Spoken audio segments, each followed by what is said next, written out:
What do you think are jobs that need bravery? To me, it is firefighters, soldiers. A recent addition to that list is journalists, specifically of the investigative variety. And these people truly risk their lives to unveil truths that have been quote unquote hidden from the public or expose the true depths of corruption.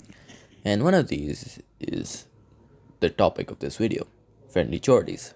Australian journalist slash comedian, and he has talked about the extremely rampant corruption in his own state, specifically in New South Wales, which is known as the gambling capital of the world. And it makes sense, honestly.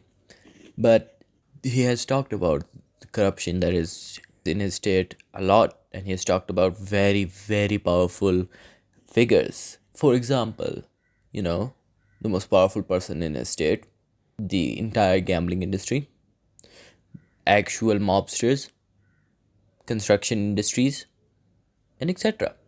And he has talked about these many times, which has made him enemy of many people.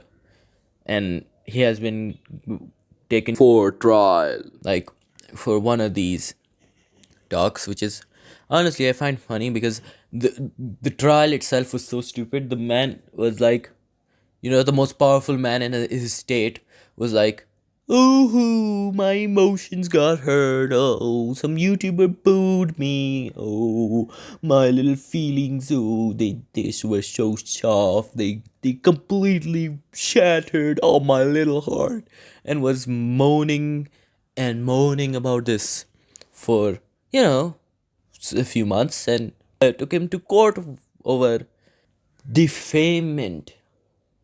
And it's like, then, he enforced an ancient law that protects members of the parliament in court, so that anything they say in the parliament cannot be taken to court. And the thing that the man said was in parliament. Yeah, you can see the picture. He could not be taken to justice because no evidence could be submitted because of an ancient law that protected his ass. And this caused friendly Jordies to settle with him over, well, fairly meager amount. And that's a bit fishy, but that just happens. The most powerful man, the whole state got his heart broken. Ugh, that just happens every Tuesday. That's every single Tuesday. But then, around about 3 years ago, his house got firebombed. Not just his house, his neighbor's house, because the dumbasses who tried to firebomb his house didn't know what to firebomb and were like, "Let's gamble on it," and chucked a firebomb in his neighbor's house, which led it to burn down, and then chucked another firebomb to his house, which led it to be burnt down. This was after a big story. And after, it was burned down, the only reason Friendly Jordies actually didn't get burnt in the firebomb was that he wasn't at home at the time, which, it pays to be late, I guess. And that was the story for a bit. Right after the story broke, there were no suspects, and the police got to work for 3 years. But shortly after the story broke, Friendly Jordies was forced to take down a video that was on a construction company, which was linked with from what I gather, because I have not seen the video that originally exposed the corruption in this construction company. And from context clues, from what I understand, this construction company is you know, under gangsters slash the mafia, of course. So he pissed off some organized crime, and that led to his life being threatened and the lives of people he cares about. and this message was delivered to him by a journalist. Not any journalist. A journalist, a part of the most esteemed program inside of the government's news network. Of course. And this man just sends him the message, a journalist who's telling the messages for literal gangsters.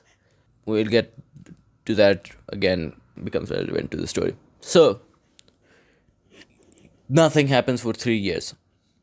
Nothing. The police just wipe their ass with this.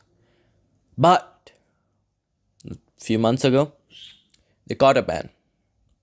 And mind you, this was not the actual person who ordered the attack. I mean, the police themselves said as much.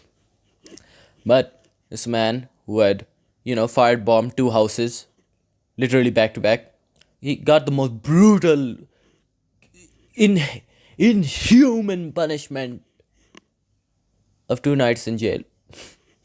Like, just a slap on the cheeks and, yeah, don't do that ever again, Buster. And that's, the only suspect they've ever caught in a twin firebombing of a very high profile person, I guess. I mean, a person who has pissed off many high profile people who have a lot of connections. Just a cool single arrest. And mind you, this was one of, if not the most capable police force there is. And they completely failed at catching, two people who ordered firebombing, which could have killed many people. And the video that the Friendly Jordies made on this references to the journalist that I talked about before. There's a news story a year ago that gets released a year ago that exposes the journalists that, well, delivered the message. I'm just going to call him Journalist A.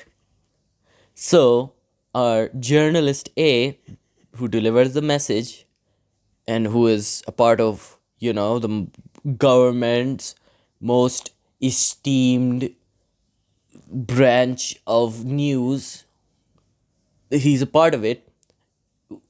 And this branch of the government, when it gets information about the things that the journalist A has done, you know what it does? Nothing. Well, almost nothing. It says the most childish response. Yeah, like the response is, that's just stereotyping. Like literally, the response is, you're racist. That's it. Nothing else. This entire story is based on pure evidence and nothing else. And it's just like, yeah, this is stereotypes. They're all racist. Screw them. And it's like, what the fuck? Sure, they're racist. Sure. And then, a few days ago, a few messages leak, and a news person enters the ring. Journalist B. I'm not going to name the name because I don't remember. Now, Journalist B is self-proclaimed part journalist, part outlaw. Now, this person started working with Journalist A, Journalist B, and A started a podcast. And then some messages leaked, and they were leaked by Journalist B. And they go like this. Like, I'm paraphrasing, but that journalist 8 says that he really hates Friendly Jordies and is really pissed at him. He's a dog. He should be. I want to kill him. And he's a rat. He ratted me out to the cops. And it's like, the response to this is, this being leaked, is that it's fake. Well, part of it is fake. And the other part, it's out of context. The message is about wanting kill journalist and all of his crew, yeah, that's just fake. That's out of context. I mean, if you could tell me what context, if you viewer would tell any form of context that would make this okay, feel free. And another response he gives is that, yeah, this guy is a criminal. It's a bad background. He's a bad egg. It's a bad egg. He's a bad person. Don't trust him. His background, it's horrible. In journalism, background is all what it matters. And it's like, whoa, you're a big fucking hypocrite. It's like he rebuked an entire article that was based solely on evidence on the basis of racism, you know, them scrutinizing his background, stereotyping. And now, the same goober is trying to claim that trusting somebody based on their background, that's disgusting, despicable. I mean, the hypocrisy is kind of insane. Another thing that you will realize literally seconds in is like, if he's so bad, why did you start a journalistic endeavor with him? Why? It's like, just seeing this type of corruption being let loose and being so rampant, it to me kind of hits home, because here where I live, corruption is so rampant that every person you ask over the age of 12 knows that literally everything, that every single department of the government is corrupt to its very core. It's not like there aren't big mafias, there are. The government itself is way more corrupt than any other sort of, thing that could be under it. It's just incredibly corrupt. Another story relevant to this is of a journalist who got shot under mysterious circumstances. They were like something government, something forced to leave his country, something got shot driving his car in another country. It's truly what a mystery what happened there.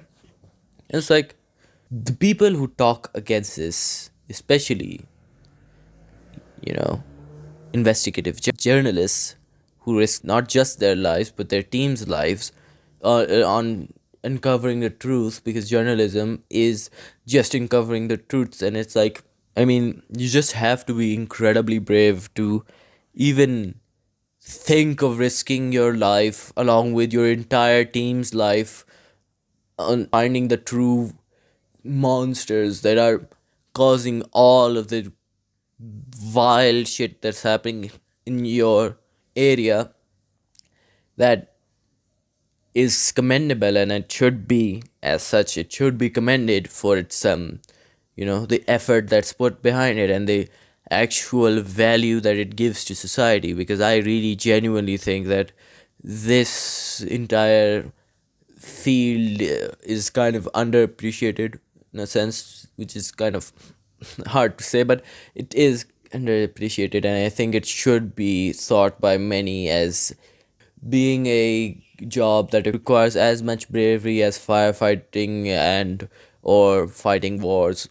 I genuinely think that what is happening here with Friendly Jordies is vile, and something should be done so that his story is not swept under the rug. And I think that corruption in all its forms should never be let loose. It should never be rampant enough that the mafias of your region could actually strong arm the government and or its subsidiaries into submitting. And I think that it should be talked more about. So yeah, considering the topic, the video is appropriately heavy, but I wanted to talk about this for a bit, but I just didn't because I'm not the most qualified to talk about such heavy topics as, people's life being threatened and corruption. I'm not the guy, but I think I should talk about it, and I have, and I will talk about this story until some sort of ending is reached. So that's about it from me. Bye.